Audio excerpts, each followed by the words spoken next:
इसमें कह रहा है कि two large thin metal plate at parallel and close to each other on their inner faces the plates have surface charge density of opposite sign and of magnitude 17 into 10⁻⁻22 kilometer square दिया है। तो what is E in the outer region of the first plate, और B में कह रहा है in the outer region of the second plate, and C में कह रहा है बिटवीन द प्लेट्स। यहाँ पर सरफेस चार्ज डेंसिटी दिया हुआ है, देखते हैं उसकी वजह से क्या होता है। इलेक्ट्रिक फील्ड कितना प्रोड्यूस होता है, 3 रीजन यहाँ पर दिया हुआ है उसकी वजह से। तो हम लोग यहाँ पर 2 प्लेट्स ले लिए हैं, प्लेट 1 इसका नाम दे दिया और इसका नाम प्लेट 2 दिए हैं। और यहाँ पर जो कि 3 रीजन जनरेट हो रहा है, और वो जो 3 रीजन है उसको हम लोगों ने रीजन 1 और बीच वाले को रीजन 2 और इधर वाले को रीजन 3। प्लेट 1 की तरफ जो बाईं तरफ है उसको रीजन 1 दिया है, और 1 और 2 के बीच में जो रीजन है उसको 2 दिया है, और 2 की दाहिनी तरफ प्लेट का जो साइड है उसका रीजन 3 दिया है।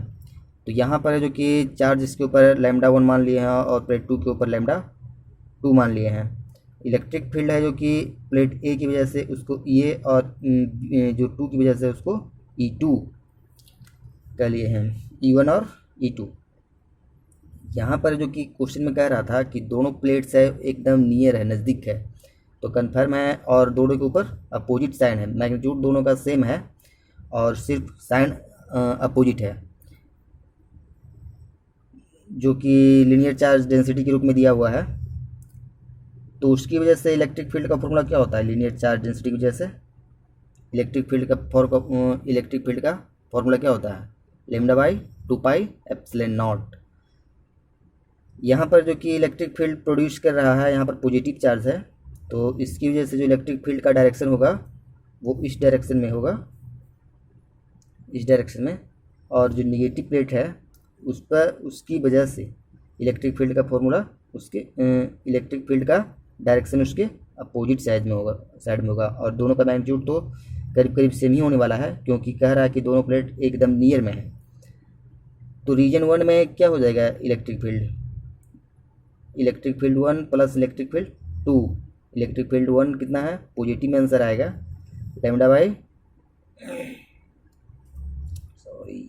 यहाँ पर लैम्डा होगा, लैम्डा माने हुए हैं,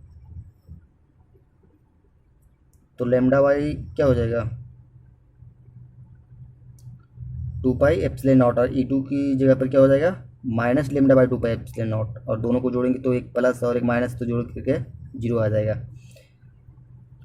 उसी प्रकार से रीजन 3 में भी वही बात होने वाली है। यहाँ पर जो इलेक्ट्रिक फील्ड E की वजह से, मतलब प्लेट 1 की वजह से जो इलेक्ट्रिक फील्ड है वो E1, और जो प्लेट 2 की वजह से इलेक्ट्रिक फील्ड E2। यहाँ पर ये जो E1 का डायरेक्शन होगा वो इस डायरेक्शन में होगा, और E2 का डायरेक्शन उसके अपोजिट डायरेक्शन में। मैग्नीट्यूड दोनों का सेम ही आने वाला है और डायरेक्शन सिर्फ अपोजिट है। तो यहाँ पर जो इलेक्ट्रिक फील्ड है रीजन 3 में, जो नेट इलेक्ट्रिक फील्ड है वो भी 0 ही होगा, क्योंकि जितना इलेक्ट्रिक फील्ड का वैल्यू प्लेट 1 की वजह से है उतना ही इलेक्ट्रिक फील्ड का वैल्यू प्लेट 2 की वजह से है। साइन अपोजिट है तो यहाँ पर भी दोनों को जोड़ करके 0 ही आने वाला है।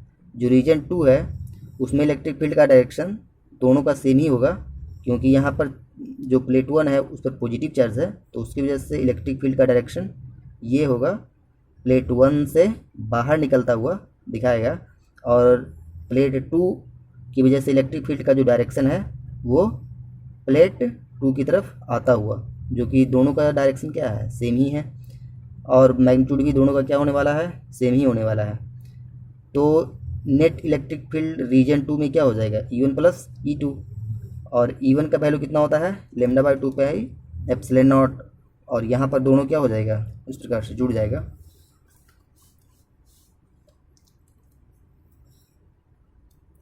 बी में जो रीजन 3 था उसमें क्या था, इलेक्ट्रिक फील्ड का वैल्यू 0 ही होने वाला था, क्योंकि हम लोग पहले ही देख चुके थे। इलेक्ट्रिक फील्ड का वैल्यू सेम था, सिर्फ डायरेक्शन अपोजिट था, तो जोड़ करके 0 ही आने वाला था। रीजन 2 में क्या था, E1 प्लस E2 करेंगे तो क्या, lambda by 2 pi epsilon plus lambda by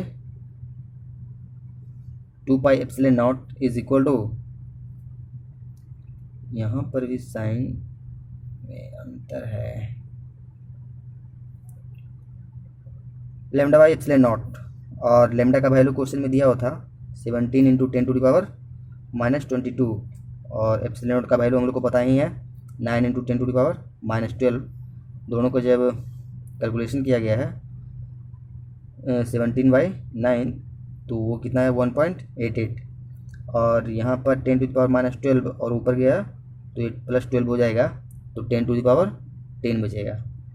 तो इस प्रकार से ना आंसर। फिर है next question, question number 25।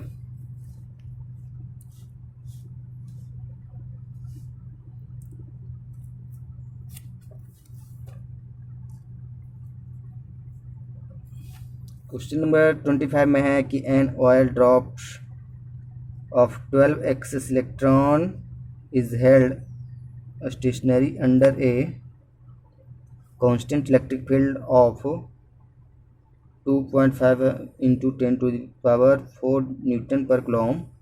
Millikan's oil drop experiment. The density of the oil is 1.26 gram per centimeter cube.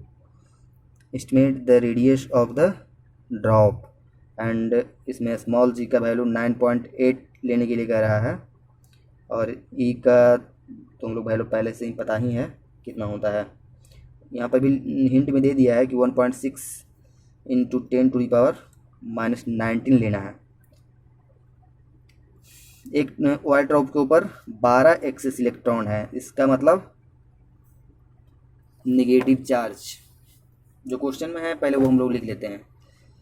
Question में इलेक्ट्रिक फील्ड का वैल्यू दिए हुए हैं और डेंसिटी को रो मान लिए हैं और 1.26 ग्राम पर सेंटीमीटर क्यूब। तो इसको हम लोगों ने सबसे पहले इस यूनिट में कन्वर्ट कर लिया है, ग्राम का केजी और सेंटीमीटर का metre cube.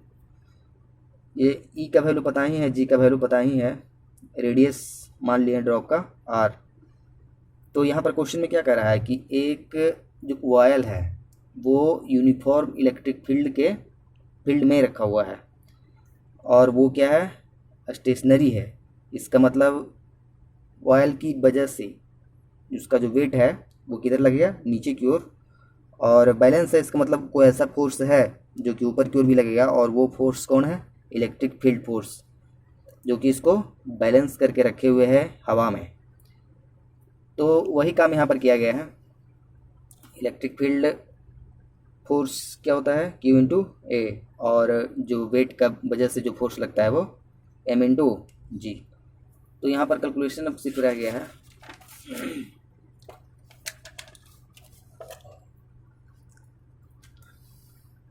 Q is equal to क्या होता है, N इंटू ई, इसलिए लिया गया है क्योंकि सब कुछ का वैल्यू हम लोग को दिया हुआ है। Q का वैल्यू नहीं दिया हुआ था, तो N इंटू ई करेंगे तो हो जाएगा। M का मतलब वॉल्यूम इंटू डेंसिटी। वॉल्यूम कितना होता है एक स्फीयर का, 4/3 पाई आर क्यू, और डेंसिटी को रो जो कि दिया हुआ है। जी का वैल्यू मेरे को पता ही है।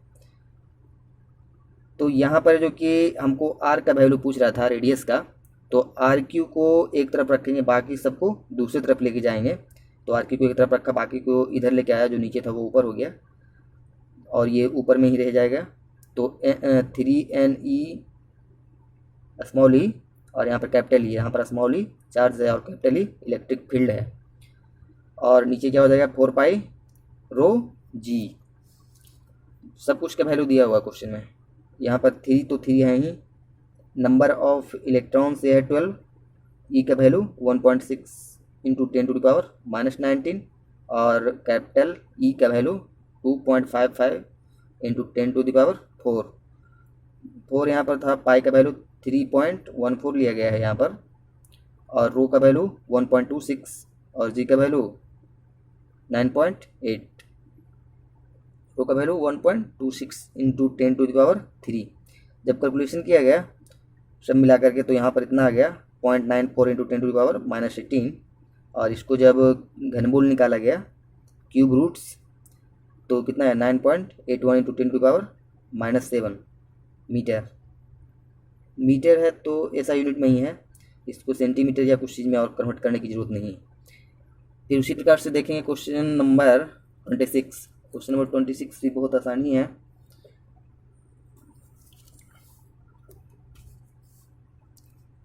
इसमें कह रहा है कि कर्व दिया गया है फिगर में, और कौन सा कर्व जो कि पॉसिबल नहीं है इलेक्ट्रिक फील्ड लाइन की वजह से। तो यहाँ पर सबसे पहले ए में देखते हैं कि एक कंडक्टर है और उसके ऊपर से इलेक्ट्रिक फील्ड लाइंस बाहर निकल रहा है। तो हम लोग को पता है किसी भी कंडक्टर के ऊपर से, सरफेस के ऊपर से जब इलेक्ट्रिक फील्ड लाइंस निकलते हैं तो वो सरफेस के परपेंडिकुलर निकलते हैं। लेकिन हमें नहीं लगता है कि यहाँ पर यहाँ पर देखो जो है वो सरफेस के परपेंडिकुलर है। अगर सरफेस के परपेंडिकुलर होता तो कुछ इस प्रकार से इस डायरेक्शन में निकलता, इस प्रकार से इस डायरेक्शन में निकलता बाहर। तो ये तो है जो कि पॉसिबल नहीं है। फिर उसी प्रकार से देखते हैं बी में। बी में क्या पता है, पॉजिटिव टर्मिनल से निकलता और निगेटिव टर्मिनल पर जाकर के समाप्त होता है। तो यहाँ पर तो पॉजिटिव टर्मिनल से निकल रहा है और निगेटिव पर जाकर के समाप्त हो रहा है। उसी प्रकार से यहाँ पर भी, यहाँ पर देखिए क्या हो रहा है, नेगेटिव टर्मिनल से निकल रहा है और पॉजिटिव पर जाकर के समाप्त हो रहा है इलेक्ट्रिक फील्ड लाइंस, जो कि पॉसिबल नहीं है। यहाँ पर पॉजिटिव से निकल रहा है और पॉजिटिव पर जाकर के समाप्त हो जा रहा है।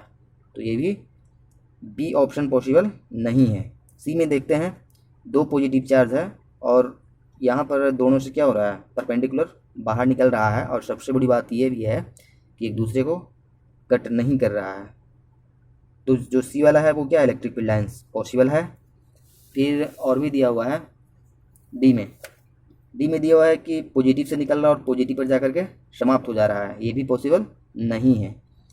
जो ई में दिया हुआ है, ये इलेक्ट्रिक फील्ड लाइंस तो परपेंडिकुलर निकल रहा है पॉजिटिव टर्मिनल से और निगेटिव पर जाकर के समाप्त हो भी रहा है, लेकिन यहाँ पर बीच में है जो कि क्लोज लूप बना रहा है। तो इलेक्ट्रिक फील्ड लाइंस तो कभी भी क्लोज लूप नहीं बनाता है, इसका मतलब ई भी पॉसिबल नहीं है। तो पॉसिबल ओनली कौन है, सी। ओनली ऑप्शन सी पॉसिबल था, बाकी सब क्या था, पॉसिबल नहीं था। फिर नेक्स्ट क्वेश्चन देखते हैं 20